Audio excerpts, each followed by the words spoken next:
내가 내게 배역한 이스라엘이 간음을 행하였으므로 내가 그를 내쫓고 그에게 이혼서까지 주었으되 그의 반역한 자매 유다가 두려워하지 아니하고 자기도 가서 행음함을 내가 보았노라. 그가 돌과 나무와 더불어 행음함을 가볍게 여기고 행음하여 이 땅을 더럽혔거늘 이 모든 일이 있어도 그의 반역한 자매 유다가 진심으로 내게 돌아오지 아니하고 거짓으로 할 뿐이니라. 여호와의 말씀이니라. 여호와께서 내게 이르시되 배역한 이스라엘은 반역한 유다보다 자신이 더 의로움이 나타났나니 너는 가서 북을 향하여 이 말을 선포하여 이르라. 여호와께서 이르시되 배역한 이스라엘아 돌아오라. 나의 노한 얼굴을 너희에게로 행하지 아니하리라. 나는 긍휼이 있는지라 너를 한없이 품지 아니하느니라. 여호와의 말씀이니라. 나는 오직 내 죄를 자복하라. 이는 내 하나님 여호와를 배반하고 내 길로 달려 이방인들에게로 나아가 모든 푸른 나무 아래로 가서 내 목소리를 듣지 아니하였음이라. 여호와의 말씀이니라. 여호와의 말씀이니라. 배역한 자식들아 돌아오라. 나는 너희 남편임이라. 내가 너희를 성읍에서 하나와 족속 중에서 둘을 택하여 너희를 시온으로 데려오리라. 아멘.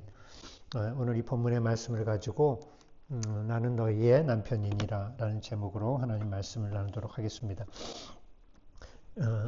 여러분 성경을 이렇게 읽다 보면, 성경을 읽어보면 성경은 이렇게 따분한 책이 아닙니다. 성경은 한마디로 온통 그 사랑의 이야기입니다. 사랑 이야기. 그런데 그 사랑의 이야기가 이 디즈니 동화 같은 그런 이야기가 아니라 어떻게 보면 반지의 제왕 같은 이야기입니다. 여러분 디즈니 동화와 반지의 제왕의 차이를 아십니까? 디즈니 동화는 온통 핑크색의 달콤한 분위기죠. 그래서 모든 것이 다 해피엔딩으로 끝나지만 반지의 제왕 이야기는 굉장히 현실적입니다. 거기도 그 이야기 속에는 아픔이 있고 사랑이 있고 동시에 고통이 있고 배신이 있고 분노가 있고 악이 있고 그리고 용서가 있습니다. 성경을 어떻게 보면 이런 이야기입니다. 사랑 이야기인데 그냥 단순한 살아서 행복하다는 이야기가 아니라 그것에서는 하나님과 인간 이 사랑이 얼마나 그 사랑이 깊고 또 그 사랑이 얼마나 아프고 고통과 배신과 분노와 용서가 있는 그런 이야기입니다. 하나님은 오늘 이 사랑의 이야기를 잘 설명해 주시기 위해서 성경을 통해서 남편과 아내의 비유를 통해서 우리에게 보여주고 있습니다. 하나님과 인간의 사랑만이 아니라 그 사이를 또 깨뜨리는 죄가 같이 들어가고 그래서 거기에 배신이 있고 분노가 있고 아픔이 있고 그러나 당시 용서가 있는 이런 이야기를 하나님은 남편과 아내 그리고 이 비유를 통해서 보여주고 있습니다. 하나님은 자신이 남편이고 이스라엘을 그 남편을 배반하여 간음을 저지른 아내라고 말합니다. 그래서 14절에 보니까 배역한 자식들아 돌아오라. 나는 너희 남편이다. 이렇게 나는 너희 남편이다. 나는 너희 남편이다 하는 이 말 속에 하나님은 어떤 때는 성경에서 나는 너희 목자다. I am shepherd. 이렇게 얘기하고 어떤 때는 나는 너희의 왕이다. 이렇게 얘기하시고 또 어떤 때는 내가 너희의 아버지다. 이렇게 얘기했는데 오늘은 내가 너희의 남편이다. 이렇게 얘기하고 그리고 너희가 간음을 저질렀다. 이렇게 얘기합니다. 여러분 이 남편과 아내 그리고 간음이라고 하는 이 이야기를 통해서 하나님께서는 과연 죄라는 것이 무엇인가 하는 죄의 본질을 이야기하시고 또 그 죄가 우리와 하나님 사이를 어떻게 깨뜨렸는지를 말씀하시고 그리고 그것이 어떻게 회복되었는지까지도 오늘 우리에게 말씀하고 있습니다. 하나님은 먼저 죄를 지은 이스라엘을 향해서 너희가 간음했다 이렇게 얘기합니다. 8절 말씀 보니까 하나님께서 내게 배역한 이스라엘이 간음을 행하였다. 여러분 생각해 보세요. 우리는 하나님 앞에 죄를 범했다 그러면 뭔가 그냥 법을 어기거나 단순히 도덕적인 비도덕적인 행동을 하거나 법을 위반한 것을만을 생각합니다. 그러나 성경은 하나님과 우리 사이의 죄라고 하는 것은 철저하게 관계 속에서 봐야 된다는 거예요. 관계 속에서. 단순히 여러 개의 법이 있는데 그 중에 하나를 어긴 그런 게 아니라 하나님과 우리 사이 죄를 지었다고 하는 것은 그 관계 속에서 그 사랑의 관계 속에서 그 문제를 봐야 된다는 거예요. 하나님께서는 죄 지은 이스라엘을 향해서 간음했다 이렇게 얘기하는 거예요. 사실 여러분 이 말씀은 깜짝 놀랄 말씀이에요. 간음을 하다? 여러분 간음이란 것이 어떤 것입니까? 간음이라고 하는 것은 배우자보다 내가 결혼한 사람 혹은 내가 사랑하는 사람, 내가 결혼하고 함께하는 그 사람보다도 내가 누군가를 더 사랑하고 그와 누군가에게 더 마음을 주고 누군가를 더 아끼는 것입니다. 어쩌다 그 사람하고 뭐 잠자리를 같이 한 그 행위보다도 더 중요한 것은 우리의 마음과 우리의 중심이 누군가에게 더 가 있는 거예요. 누군가를 더 사랑하는 것을 성경은 그것을 우리가 간음이라고 이야기합니다. 그러니까 여러분 하나님께서 그냥 우리가 죄를 지었다 이렇게 하지 않고 간음을 했다는 것은 하나님보다 죄라는 것이 하나님보다 누구를 더 사랑하는 무슨 어떤 대상을 더 아끼고 사랑하는 우리 마음의 중심의 상태를 이야기하는 것을 알 수 있습니다. 여러분 우리가 창세기를 통해서 최초의 죄에 대한 이야기를 하면 제가 나누면서 선악과를 얘기했습니다. 어떤 사람은 저에게 이렇게 얘기합니다. 왜 하나님께서 선악과를 두셨을까? 왜 하나님이 선악과를 만드셨을까? 만약 선악과를 애초에 만드시지 않았다면 사람이 시험에 빠지지도 않았을 것이다. 이렇게 얘기합니다. 여러분 왜 그렇다면 왜 하나님께서 굳이 선악과를 두셔서 사람이 그것을 시험에 빠지고 죄를 짓게 하는 그런 지경에 이르게 했을까요? 선악과를 두신 이유에 대해서 성경은 직접 얘기를 하지 않습니다. 그러나 우리가 미루어 짐작할 수 있습니다. 선악과는 한마디로 하나님의 사랑의 증표입니다. 사랑의 증표. 옛날에는 핸드폰도 없고 컴퓨터도 없는 시대에 사랑하는 연인이 있었다고 생각해 보세요. 사랑하는 연인이 있었는데 그 중에 남자가 멀리 길을 떠나서 다른 곳에서 한참 떨어져서 일을 해야 되는 혹은 헤어져야 되는 그런 상황이 됐어요. 그러면 그런 시대에는 어떻게 합니까? 서로 연락도 안 되고 한동안 볼 수도 없고 만날 수도 없습니다. 그럴 때 멀리 떠나는 사람이 꼭 챙겨가는 것이 있죠. 여러분도 혹시 한국에서 오실 때 혹은 홍콩에서 일로 올 때 꼭 챙겨가는 것이 있죠. 그게 뭡니까? 사진이죠. 자기가 진짜 사랑하는, 자기가 아끼는 그 연인의 사진. 그 사진을 이렇게 지갑이나 혹은 액자에다 넣어서 이렇게 보관을 합니다. 그리고 그 사람이 보고 싶을 때마다, 그리울 때마다 사진을 이렇게 봅니다. 또 힘든 일을 만날 때마다 사진을 봅니다.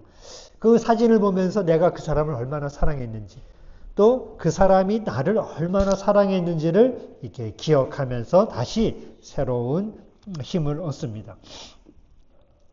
하나님께서 왜 선악과를 두셨습니까? 선악과는 하나님이 우리에게 주신 사랑의 징표입니다. 인간이 자꾸 잊어버려요. 선악과를 볼 때마다 하나님을 기억하는 거예요. 단순히 하나님을 기억하는 게 아니라 하나님이 나를 얼마나 사랑하시는 존재인가. 또 내가 하나님을 사랑해야 돼, 얼마나 사랑해야 될 존재인가. 내가 얼마나 사랑을 받는 존재인가를 계속해서 기억하라는 것입니다. 선악과를 볼 때마다 나의 분을 창조하신 창조주를 기억하라는 것입니다. 선악과를 볼 때마다 나를 기뻐하시고 나를 즐거워하시는 하나님이 계신 것을 잊지 말라는 것입니다. 힘들 때마다, 외로울 때마다 내가 혼자가 아니고 나를 지키고 보호하시고 아끼시는 그분의 사랑을 이렇게 자꾸 상기시키는 겁니다. 그게 선악과를 두신 이유입니다. 선악과는 그래서 사랑의 속박입니다. 마치 이 그림에 있는 결혼을 하는 연인들이 손에다 끼는 반지와 같습니다. 여러분 그 반지의 의미를 아시죠? 반지는 뭡니까? 그건 벗어날 수 없는 구속이죠. 그러니까 결혼이라고 하는 것은 상대방이 서로 구속되기를 결정하는 거죠. 우리가 반지를 볼 때마다 나는 사랑하는 사람한테 구속당한 것이고 나는 그 사람을 사랑한다는 것을 기억하는 것처럼 그래서 반지를 예물로 교환하지. 선악과가 마치 이와 같은 것입니다. 사단이 선악과를 따먹으라 한 것은 그럼 무슨 의미입니까? 선악과를 따먹으라고 한 것, 선악과를 먹으라고 한 것은 더 이상 내가 갖고 다니는 사진을 없애버린 것과 똑같은 거예요. 내가 갖고 다니는 사진을 없애버렸다는 건 뭡니까? 내가 더 이상 내가 사랑하는 그 연인을 기억하지 않겠다는 거예요. 내가 그 사람보다 다른 것을 사랑하겠다는 거예요. 선악과를 따먹으라는 것은 나를 진짜 사랑하는 그 사랑보다 더 다른 것을 사랑하기로 작정하는 것입니다. 그래서 하나님의 죄를 범하는 것은 단순히 위반이 아니라 사랑을 버리고 다른 것을 사랑하는 배신입니다. 그 죄의 본질은 배신이에요. 사랑의 배신.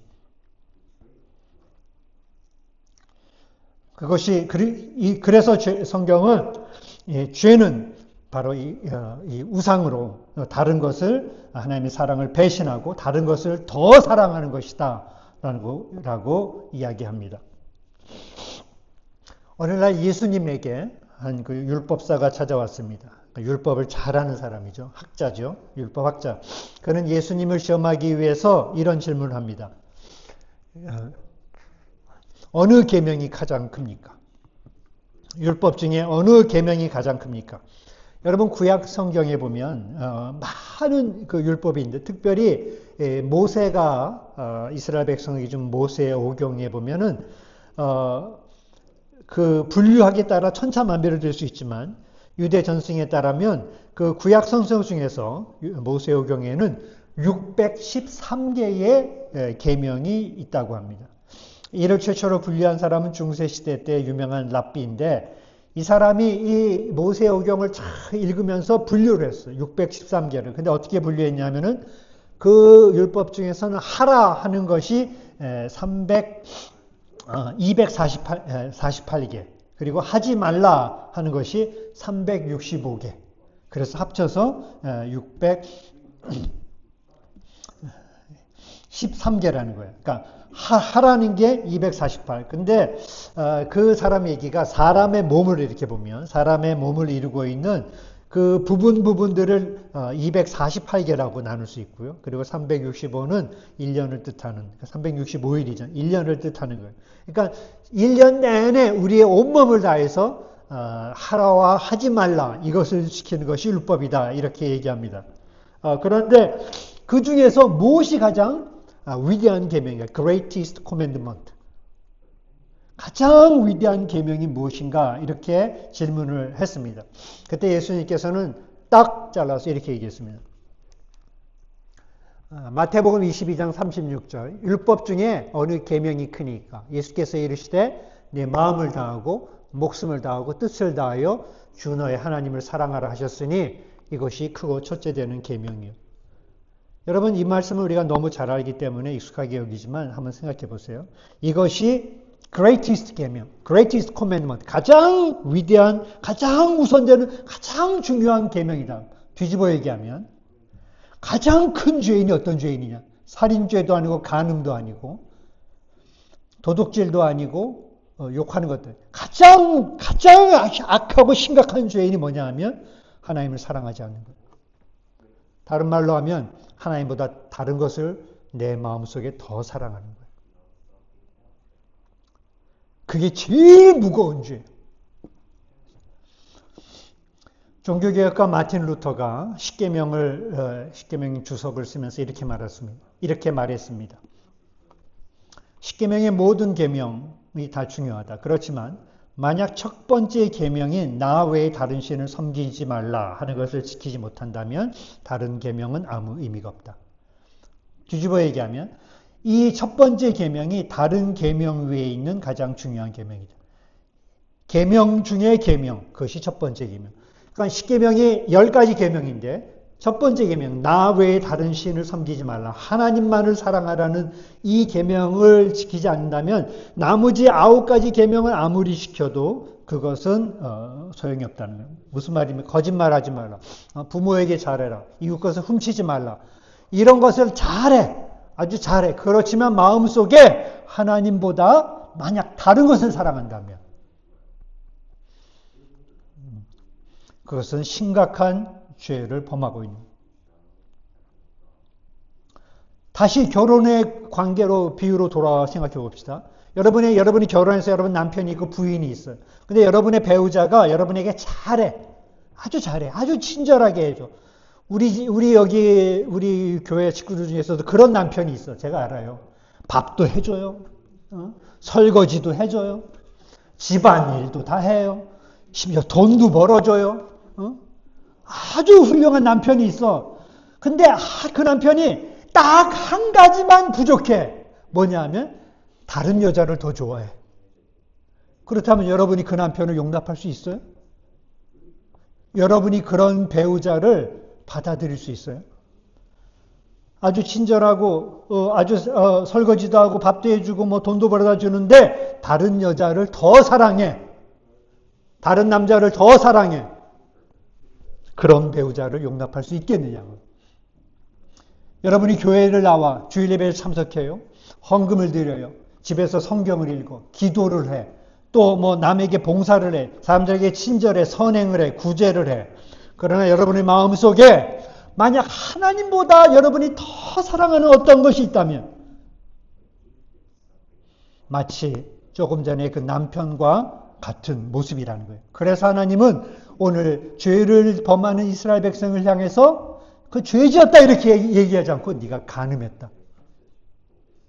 이렇게 간음을 행하였다고 말씀하신 것입니다. 여러분 중세에 유명한 그 성자하면서 학자 중에 어거스틴이라는 사람이 있어요. 그 어거스틴이 죄를 이렇게 단정해요. 죄란 무엇이냐? 죄는 나쁜 것을 원하는 것이 아니다. 죄는 좋은 것을 너무 많이 원하는 것이다. 여러분 이 말의 의미를 알 수 있을까요? 우리는 보통 죄라 그러면 나쁜 짓을 행하거나 나쁜 것을 원하거나 이것을 죄라고 생각해요. 근데 어거스틴은 이렇게 얘기하는 죄는 좋은 것을 궁극적인 것으로 바꿔버리는 것. 좋은 것을 가장 좋은 것으로 여기는 것. 그것이 죄다. 이렇게 얘기합니다. 여러분 좋은 것들이라는 것은 무엇입니까? 예를 들면 성공, 사랑, 로맨스, 재물, 가정, 자녀, 권력, 외모 이런 것들을 이런 좋은 거죠. 그러나 이것들을 내게 있어서 가장 궁극적인 것으로 여기고 그것을 내 삶의 가장 중심에 둔다면 그것이 바로 죄다는 거예요. 죄의 본질을 아주 날카롭게 얘기하고 있는 거예요. 우리가 얼마나 큰 죄인인가를 얘기하고 있는 거예요. 여러분이 교회 나오고 안 나오고의 문제가 아니에요. 여러분이 신앙인이라고 얘기하면서도 여러분의 마음속에 내가 그것만 갖고 있으면 내 존재감이 느껴지고 내가 뭔가 된 것 같고 내가 뭔가 든든하고 안전하게 여겨지는 것이 하나님의 어떤 것이 있다면 내 마음속에 내 가장 깊은 욕구와 나의 희망과 나의 공허감을 채워주는 것이 하나님 말고 어떤 것이 있다면 그것이 그 가짜 신이 그것이 바로 죄다라고 이야기합니다. 저에게 써야지 죄는 뭘까요? 저는 목회자들이 쉽게 빠지는 죄가 있어요. 그걸 뭐냐면 목회의 성공이에요. 교회에서 성도들이 늘어나. 교회의 넘버가 죄가 돼. 넘버. 성도의 숫자. 성도의 숫자가 나쁜 것이 아니죠. 성도가 늘어나는 게 좋은 거죠. 그런데 문제는 이게 좋은 것이 가장 좋은 것이 돼버리는 게 그게 죄라는 거예요. 그래서 그 증거가 뭐냐 하면 여러분이 지금 가장 좋다고 여겨지는 어떤 것이 엎어졌을 때 여러분의 반응을 보면 알 수 있어. 성공이라고 하는 우상, 그 성경 것을 우상이라고 얘기해요. 성공이라고 하는 우상을 쫓다 보면 어느 날 내가 실패할 때가 있는데 그때 내 반응이 약간 실망스럽고 힘이 들고 좀 좌절되기도 하지만 거기서 끝나는 게 아니라 완전 세상 끝날처럼 군다면 그것이 여러분 안에 있어서 벌써 하나님 자신을 대신한 거예요. 목회자에게 있어서 교회에 오늘 예배에 단 5명, 1명, 3명 뭐 이렇게 나와. 그러면 이거 오늘 마치 내 목회가 실패한 것 같고 나는 아무것도 아닌 것 같고 이런 마음이 든다면 그것은 바로 그 넘버, 숫자가 그 목회자의 우상인 거예요. 저도 그런 우상을 섬겼다는 것을 근래에야 깨달았어요. 근래에야. 숫자가 많이 모으면 좋죠. 그러나 그것이 궁극적인 가장 좋은 것이 되어서는 안 된다는 것입니다. 사단이 얼마나 여러분 강교합니까? 사단은 우리에게 나쁜 짓을 하라고 우리를 유혹하지 않습니다. 사단은 우리에게 네가 갖고 있는 좋은 것을 가장 좋은 것으로 여기라고 우리를 유혹합니다. 오늘 여러분 여기 특별히 공부하러 온 학생들 학위 혹은 여러분의 커리어, 경력 혹은 사업을 하는 사람은 여러분의 성공, 물질, 권력을 쫓는 사람들은 권력, 그 어떤 것이 만약 여러분에게 있어서 가장 좋은 것이라면 그것은 우리가 간음하고 있는 거예요. 그런데 우리는 그것을 심각하게 여기지 않습니다. 성경은 오늘 본문 3장 9절에서 이렇게 얘기합니다. 그가 돌과 나무와 더불어 행음함을 가볍게 여기고 행음하여 이 땅을 더럽힌. 자신들이 간음을 하고 있으면서도 그거를 가볍게 여기는 거예요. 저는 그리스도인들에서 이런 그리스도인들을 많이 봅니다. 교회를 다니면서 값싼 은혜, cheap grace, 예수님으로 해서 구원을 받았다라고 하면서 예수님보다 더 중요한 간음을 행한, 더 중요한 것들, 세상 것들을 더 사랑하면서 자신들이 심각한 죄인이라는 것을 여기지만 가볍게 여기고 있다. 가볍게 여기고. 하나님이 이것을 간음이다 얘기합니다. 값싼 은혜로 죄를 합리화시키지 마시기 바랍니다. 나는 용서받았으니까, 나는 예수를 믿으니까, 나는 교회에 나오니까 하면서 마치 자신이 간음을 가볍게 여긴다. 하나님이 그것을 책망하고 있습니다. 진정 하나님을 믿는다면 죄가 얼마나 큰 무거운 것인가를 알아야 합니다. 여러분 생각해 보세요. 성경은 이렇게 얘기합니다. 부부관계를 둘이 합하여 한 몸이 되라. 창세기 2장에 나와요. 아담과 하와를 창조하시고 둘이 합하여 한 몸이 되라. 거기서 한 몸이라고 하는 것은 둘이 합한다는 뜻은 풀로 종이를 붙인다는 거예요. 그러니까 부부관계는 풀로 종이를 붙이는 거예요. 이거를 찢잖아요. 그럼 찢어져요. 엄청나게 상처를 주는 거예요. 사람이 받을 수 있는 상처 중, 그 스트레스가 제일 큰 게 배우자의 죽음이고 두 번째가 이혼이야. 내가 사랑하는 사람부터 배신당하는 거예요. 내가 결혼을 하기로 약속을 했는데 그 배우자가 다른 사람하고 간음을 해. 이것만큼 그 사람을 고통스럽게 하는 게 있을까요? 저는 물론 그런 경험은 없지만 인간이 겪을 수 있는 가장 큰 배신이, 가장 큰 아픔이 얼마나 이게 고통스러울까요? 얼마나 아플까요? 여러분 우리가 이 간음을 하는 것을 하나님보다 무엇을 더 사랑하는 것을 가볍게 여기지 마시기 바랍니다. 왜냐하면 이것만큼 상대에게 큰 상처를 주는 것 없어요. 우리는 죄를 생각할 때 특별히 그 배우자가 신실하고 변하지 않는 사랑을 하고 있을 때 이것은 더욱더 치명적입니다. 죄는 법을 어기는 것이 아니라 상대의 마음을 찢는 것입니다. 상대의 마음에 비수를 꽂는 것. 그것이 하나님의 마음을 비수를 꽂는 것이고 그분의 마음을 갈갈이 찢는 것입니다. 그래서 여러분 성경은 하나님은 이렇게 얘기합니다. 사랑은 죽음같이 강하고 질투는 불길같이 일어난다. 아가서 8장 6절. 하나님의 말, 사랑은 죽음처럼 강하고 질투는 불길같이 일어난다. 하나님이 우리가 간음을 할 때 우리를 보면서 너무너무 큰 사랑이기 때문에 너무너무 고통을 받는 거예요. 질투가 불같이 일어나. 하나님보다 어떤 것을 더 사랑하는 것을 가볍게 여기지 말라는 거예요. 가볍게 여기지 마라. 그러면 어떻게 이 간음하는 이 우상을 다른 것을 더 사랑하는 마음에서 벗어날 수 있을까요? 사실 여러분 벗어날 수가 없어요. 여러분의 힘으로. 이 세상이 이 죄가 우리를 유혹해서 우상을 통해서 우리를 그 마음을 빼앗아가면 그것을 벗어날 수가 없습니다. 그러나 우리의 힘으로 알지만 벗어날 수 있는 방법이 있습니다. 우상은 더 큰 사랑으로만이 대처된다. 여러분 우리가 죄를 짓지 마라 아무리 얘기해도 우상을 섬기지 마라 얘기한다고 되는 게 아니라 내가 사랑하는 것보다 더 큰 폭발적인 사랑을 경험하면 이 사랑에 대한 흥미를 잃어버리는 거예요. 중고등학교 때 제가 초등학교 때 저의 폭발적인 사랑은 뭐냐면 딱지치기하고 구슬치기였어요. 딱지치기, 구슬치기를 여러분 잘 모르시죠? 죄송해요. 어릴 때 이렇게 딱지, 어린이들이 하는 장면, 딱지 같은 걸로 이렇게 탁 쳐가지고, 스퀴드 게임에 보면 나와. 탁 쳐갖고 하는 거. 그 다음에 구슬 탁 하는. 저는 저녁마다 내가 딱지가 몇 개인가 탁 세고, 아버지 와이셔츠 박스에다가 탁 재가지고, 밤마다 이렇게 눌러, 납작해야 되거든요. 그래야지, 탁 하고요. 그 다음에 구슬 탁 세가지고 그냥 구슬 주머니하고 몇 개인가, 오늘 몇 개 땄나. 탁 하면.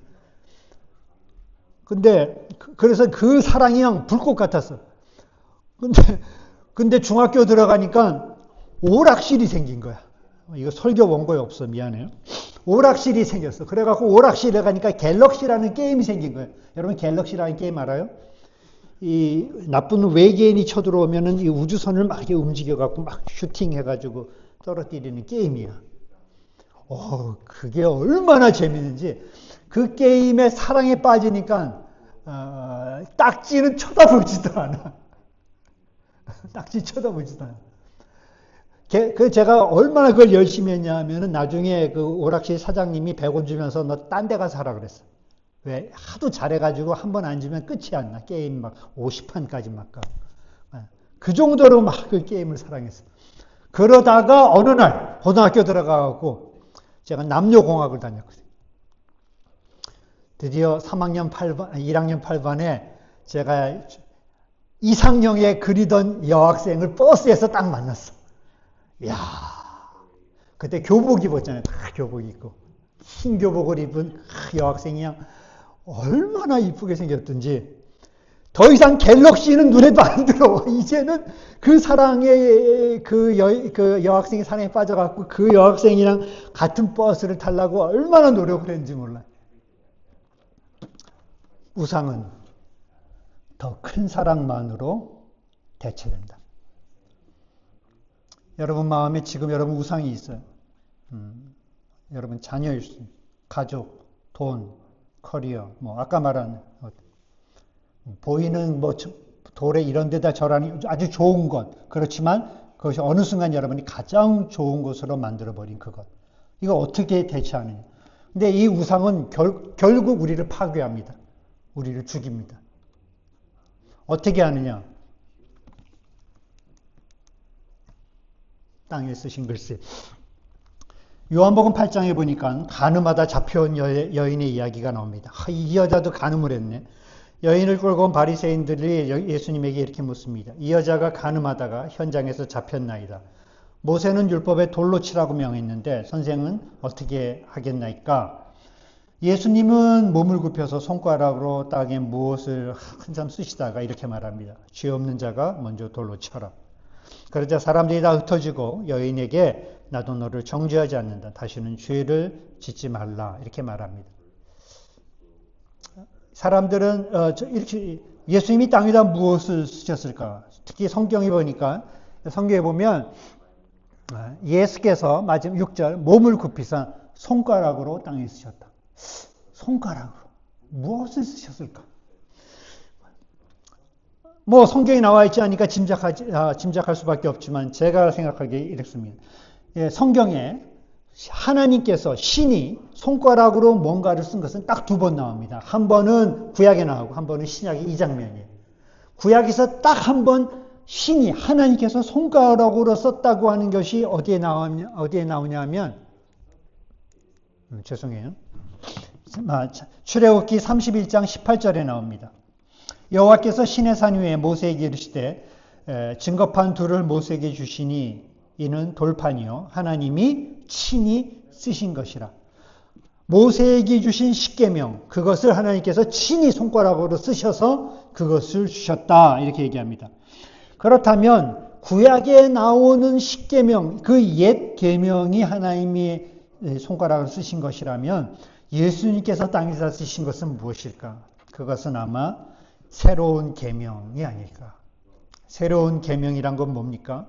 구약의 십계명은 결국 하나님의 그 법, 죄와 사망의 법에 대한 죄와 법에 관한 것이라면 신약의 예수님께서 쓰신 새로운 계명은 그리스도 예수 안에서는 결코 정죄함이 없다. 예수 안에서는 정죄함이 없다. 구약이 죄와 사망의 법이라면 예수님은 용서와 생명의 법입니다. 예수님이 나도 너를 정죄하지 않겠다고 하신 말 속에는 어떤 말이 있냐면은 네가 받아야 될 돌팔매질을, 네가 맞아야 될 그 돌들을 내가 맞겠다는 겁니다. 용서에는 거저 주는 것이 없습니다. 예수님은 실제로 돌로 위협을 당하셨고 십자가라고 하는 것은 결국 돌팔매질을 당하는 현장입니다. 예수님은 간음의 죄를 대신했습니다. 그 여인을 사랑했기 때문에, 그 여인을 살리기 위해서. 저는 이 장면을 가만히 생각해 봐요. 여러분, 여인이 얼마나 암울하고 답답했을까요? 아무것도 할 수 없었죠. 그러나 오직 예수님께서 그 여인을 살려주셨습니다. 그리고 그 여인의 죄를, 돌판매를 대신 맞으셨습니다. 여러분, 십자가의 이 돌판매질, 십자가의 이 사랑이 여러분이 머리가 아니라 이것을 깊이 만날 수 있기를 바랍니다. 예수님의 이 사랑을 여러분 깊이 만날 때 내가 더 이상 세상의 사랑이 그렇게 나에게 매력적으로 다가오지 않습니다. 나를 더 이상 만족시키지 못합니다. 예수님의 사랑이 나에게 안정감을 주고 그 사랑이 나에게 의미를 주고 그 사랑이 나에게 안전을 주고 그 사랑이 내 영혼의 력이 되는 것입니다. 오늘 이 올레이션스 교회 여러분이 예수님의 사랑으로 이 우상을 넉넉히 이기는 모두가 될 수 있기를 간절히 기도합니다. 기도하겠습니다. 이 시간 여러분 우리 잠시 각자 머릿속에 기도하겠습니다. 한 1분간 하나님 내 안에 있는 우상들을